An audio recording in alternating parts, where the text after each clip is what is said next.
అర్థం కాదు. ఆర్టీసీలో ఆడబిడ్డల ఉచిత ప్రయాణం పేద మహిళ ఆర్థిక స్వావలంబనకు పునాది అవుతుంది. ఆడపిల్లలకు విద్యకు అండగా మారింది. చదువు కోసం గడప దాటే ఆడపిల్లల సంఖ్య ఈనాడు పెరిగింది. చరిత్ర పుటల్లో కలిసిపోతుందనుకున్న ఆర్టీసీకి ఈ పథకం ప్రాణం పోసింది. ఈ పథకం కింద ఆడబిడ్డలకు ఈ 20 నెలల్లో 6,790 కోట్ల రూపాయల ఆర్థిక సహాయాన్ని అందించింది. ఈ 6,790 కోట్ల రూపాయలను తెలంగాణ రాష్ట్ర ప్రభుత్వం ఆర్టీసీ కార్పొరేషన్కు అందించడం ద్వారా ఆర్థికంగా చిన్న భిన్నమైపోయిన ఆర్టీసీ సంస్థను 50,000 మంది కార్మికుల కళ్ళల్లో ఈనాడు మనం ఆనందం చూడగలుగుతున్నాం. ఆ కార్మికులకు ప్రతి నెల మొదటి వారంలోనే జీత భత్యాలు అందించగలిగిన ఆర్థిక పరిపుష్టి ఈనాడు కార్పొరేషన్కు అందింది అనంటే ఈ పథకం ఎంతో ఉపయోగపడ్డది కార్మికులకు కూడా అని తెలియజేస్తున్నాను. ఇప్పటి వరకు దాదాపుగా 200 కోట్ల పైచిలుకు మహిళలు బస్సులలో ఉచితంగా ప్రతిరోజు ప్రయాణాలు చేయడం జరిగింది. ఇది మీ అందరికీ తెలియజేయడానికి నేను సంతోషిస్తున్నాను. రాష్ట్రంలో ఆడబిడ్డల సంక్షేమం అభివృద్ధి కోసం మా ప్రభుత్వం మొత్తంగా 46,689 కోట్ల రూపాయలను ఈ 20 నెలలలో సమకూర్చడం జరిగింది.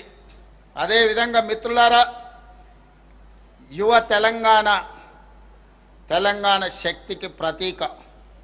గడిచిన 10 ఏళ్లలో యువతను మత్తుకు బానిసలను చేసే కుట్ర జరిగింది. ఈ కుట్రని మేము ఛేదించాం. ఇవాళ తెలంగాణలో గంజాయి డ్రగ్స్ అనే మాట వినబడడానికి వీలు లేదు. ఈ విషయంలో కఠినంగా మా ప్రభుత్వం వ్యవహరిస్తుంది. ఈగల్ పేరుతో ఏర్పాటైన వ్యవస్థ రాష్ట్రం నలుమూలల నిశితంగా నిఘా పెట్టింది. గంజాయి కానీ డ్రగ్స్ మాయగాళ్ల వెన్నులో వణుకు పుట్టిస్తుంది. యువతను రక్షించుకుంటేనే తెలంగాణకు భవిత. యువత ఉద్యోగ ఉపాధికి పెద్ద పీట వేస్తున్నాం. బాధ్యతలు స్వీకరించిన మరుక్షణం టీజీపీఎస్సీని సంస్కరించాం. 20 నెలల కాలంలో 60,000 ప్రభుత్వ ఉద్యోగ నియామకాలను చేపట్టడం ద్వారా ఆ నిరుద్యోగ యువకుల కళ్ళల్లోనే కాదు, వాళ్ళ కన్న తల్లిదండ్రుల కళ్ళల్లో ఈరోజు ఆనంద వెలుగులను చూడగలుగుతున్నాం. ఇప్పటి వరకు తెలంగాణ రాష్ట్ర ప్రభుత్వం 60,000 ప్రభుత్వ ఉద్యోగ ఖాళీలను భర్తీ చేసి, అదే కాకుండా తెలంగాణ పబ్లిక్ సర్వీస్ కమిషన్ నుంచి గ్రూప్ 1, గ్రూప్ 2, గ్రూప్ 3 పరీక్షల్ని కూడా పూర్తి చేసి తొందరలోనే ఈరోజు ఈ నియామకాలను చేపట్టబోతున్నాం.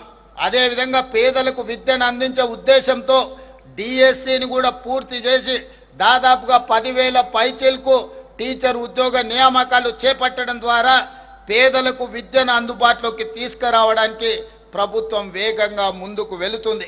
అదేవిధంగా ప్రైవేట్ రంగంలో కూడా దాదాపుగా 1,00,000 పైగా మన చదువుకున్న నిరుద్యోగ యువకులకు, ఇంజనీరింగ్ గ్రాడ్యుయేట్లకు ఉద్యోగాల అవకాశాలు కల్పించడానికి తెలంగాణ రాష్ట్ర ప్రభుత్వం చర్యలు చేపట్టింది.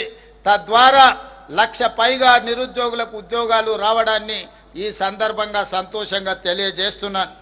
అదేవిధంగా మిత్రులారా, తెలంగాణ మాగాణాలకు చివరి ఆయకట్టు వరకు సాగునీరు ఇచ్చే ప్రణాళికలతో పెండింగ్ ప్రాజెక్టుల లక్ష్యాలను నిర్దేశించుకొని పూర్తి చేయడానికి ప్రయత్నం చేస్తున్నాం.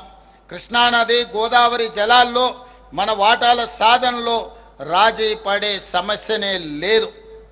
ఆనాటి నుంచి ఈనాటి వరకు తెలంగాణ ప్రజల పోరాటమే సాగునీరు, తాగునీరు సాధించడం.